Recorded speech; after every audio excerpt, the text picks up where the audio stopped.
Ballot বাক্স ঢাললে বোঝা যাবে। আমাদের হাতিয়াতে একটা কথা আছে যে ঢাললে বোঝা যাবে। আমার বিশ্বাস হাতিয়ার ইতিহাসে সবচাইতে বেশি ব্যবধান আমরা জয়ী হব ইনশাল্লাহ। আমাদের নেতাকর্মীরাও সোচ্চার আছে, তারা প্রতিরোধ গড়ে তুলেছে।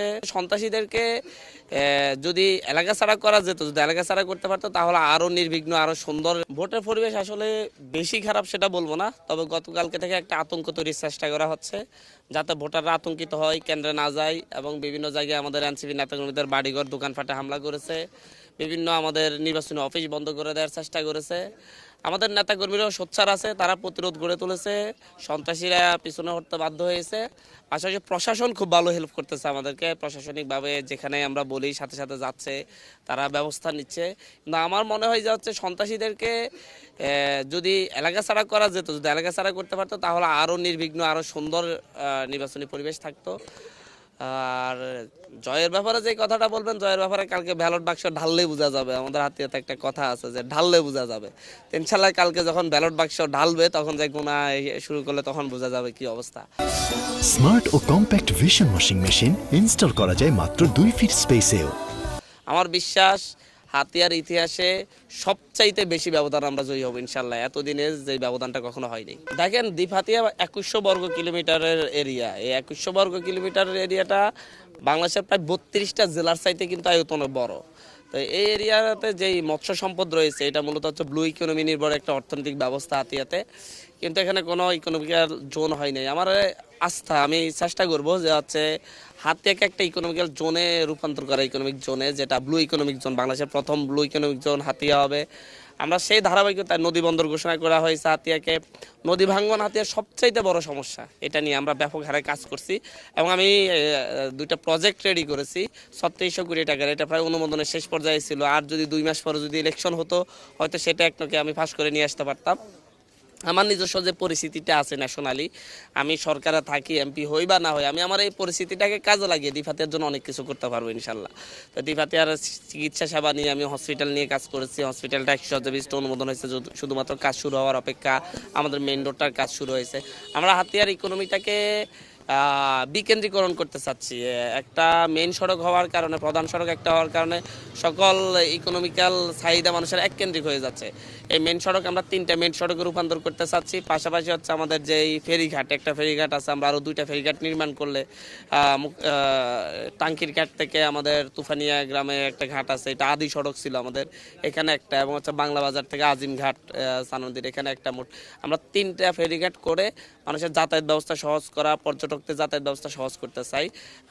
আমাদের হাতিয়া পর্যটন স্পট হিসেবে অসাধারণ। মানে আপনি সেন্ট মার্টিনে যেটা পাবেন না, কুয়াকাটায় যেটা পাবেন না, তার সাথে সৌন্দর্য হাতিয়াতে বেশি পাবেন। কিন্তু এটাকে ব্র্যান্ডিং করা হয়নি। আসলে হচ্ছে হাতিয়াটা যে কত সুন্দর, কত পর্যটকরা ঘুরতে পারে, এটা ব্র্যান্ডিং করা হয়নি। সবসময় হাতিয়াকে একটা ডাকাত কবলিত এলাকা, সন্ত্রাস কবলিত এলাকা এইভাবে ফুটিয়ে তোলা হয়েছে। আমি হাতিয়াকে নতুনভাবে ব্র্যান্ডিং করতে চাচ্ছি, যাতে করে হচ্ছে হাতিয়ার নিমতলি, রহমতঘাট, কাজির বাজার, কমলার দিঘি, নিজুম দ্বীপ, আরও আশপাশের যে শহরগুলো রয়েছে, সৌন্দর্য রয়েছে, এগুলাতে মানুষ ঘুরতে প্রতি বছর মিনিমাম 50,000 মানুষ হাতিয়াতে ঘুরতে আসবে ইনশাল্লাহ। এবং সেইটা হিসেবে আমরা পর্যটকদের থাকার ব্যবস্থা হিসেবে 2টা পর্যটন এরিয়া, যেখানে পর্যটকদের জন্য হোটেল মোটেল করা হবে, একটা তমরদ্বীপে আর একটা নিজুম দ্বীপে অলরেডি আমরা বাজেট করিয়েছি এবং সেটাও টেন্ডার পর্যায়ে আছে। এবং যাতায়াত ব্যবস্থা উন্নতিকরণে গ্রামীণ সড়ক ভালো করা, অভ্যন্তরীণ সড়কগুলো আরসিসি ঢালাইয়ের সড়কের কাজ ব্যাপক হারে আমরা করতেছি। আমি গত 1 বছরে সরকারের কাছ থেকে বিভিন্ন বাজেট এনে হাতিয়াতে প্রায় 36টা আরসিসি, মানে রড দিয়ে তারপরে তার উপর পাথর দিয়ে ঢালাই করা, এই কাজটা হচ্ছে।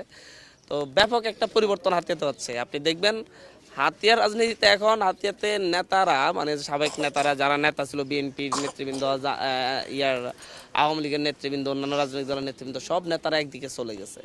মানে ওরা সবাই এক দল, সবাই একসাথে হতে চাচ্ছে। আর এইদিকে জনসাধারণ, রিক্সাওয়ালা, খেটে খাওয়া মজুর, ভ্যানওয়ালা, জেলে, শ্রমিক, কৃষক, সবাই একদিকে এসে দাঁড়ায় গেছে, ব্যবসায়ীরা।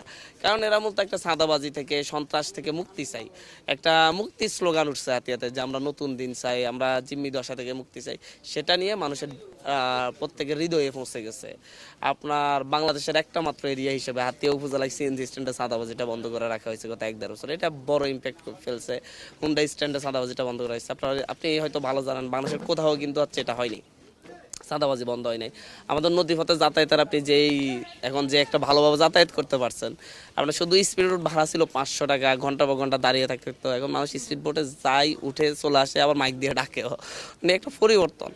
আপনি এই পরিবর্তনটা হাতিয়ে দেখুন, মানুষ খুব ভালোভাবে অনুভব করতে পারবে, আর বাইরের কেউ না। আমি ভোটারদের কাছে আহ্বান জানাচ্ছি যে হচ্ছে ভোটাররা আপনার সকলে ভোট কেন্দ্রে আসতে হবে, ভোট কেন্দ্রে এসে ভোট দিতে হবে। কারণ আপনাদের এটা কোনো গতানুগতিক নির্বাচন না, আপনি একটা ভোট দিলেন না দিলেন সেটার উপর কিছু হবে না, এই ধরনের চিন্তা করা যাবে না। এটা হাতিয়ার মানুষ মুক্তির নির্বাচন। হাতিয়ার মানুষকে আরেকবার জিম্মি হবে নাকি জিম্মি হবে না সেটা আপনারা আগামীকালকে নির্ধারণ করবেন ভোট দিয়ে। যতই কষ্ট হোক, যতই বাধা বিপত্তি হোক, হাতিয়ার মানুষকে অবশ্যই ভোট কেন্দ্রে যাইতে হবে। এবং আমার বিশ্বাস আগামীকালকে হাতিয়ার ইতিহাসে সবচাইতে বেশি ভোট কাস্ট হবে ইনশাল্লাহ।